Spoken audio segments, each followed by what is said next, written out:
How I made this beautiful wooden pet memorial ring. First, put the ring blank on a mandrel attached to a lathe. Then, using some dividing calipers, cut the ring to width. Next, carve the face of the ring. Divide into 5 equal parts and mark with calipers. Carve an inlay channel between the outer 2 markings. Apply CA superglue into the channels. Then sprinkle crushed opal on top. Repeat to fill both sides and leave to cure. Using a flat carbide chisel, carve the opal until it's flush with the wood. Apply superglue to the surface and wipe with a paper towel to seal the ring. Using a sharp chisel, carve inlay channels either side of the opal. Use digital calipers to check they are evenly spaced. Carve a deep central inlay channel.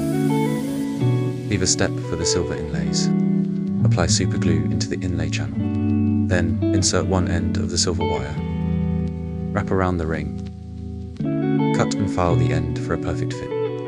Then glue the remaining wire in place. Repeat for the rest of the inlays. Apply superglue in the central inlay channel, then carefully add the ashes.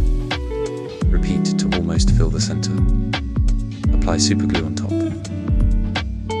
Then add crushed opal.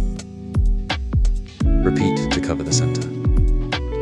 Apply superglue to seal in the opal. Once it's dry, carve the opal flush. Sand the ring up to 10,000 grit. Apply CA superglue for the finish. Spread around the ring and use an activator spray to cure.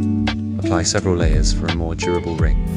Carve the uneven finish to a perfect round ring. Then sand to 3,000 grit.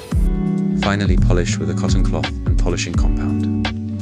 Check out my YouTube channel for more ring making guides. If you would like to order your own handmade wooden ring, please visit my shop, matthewflowerdesign.com.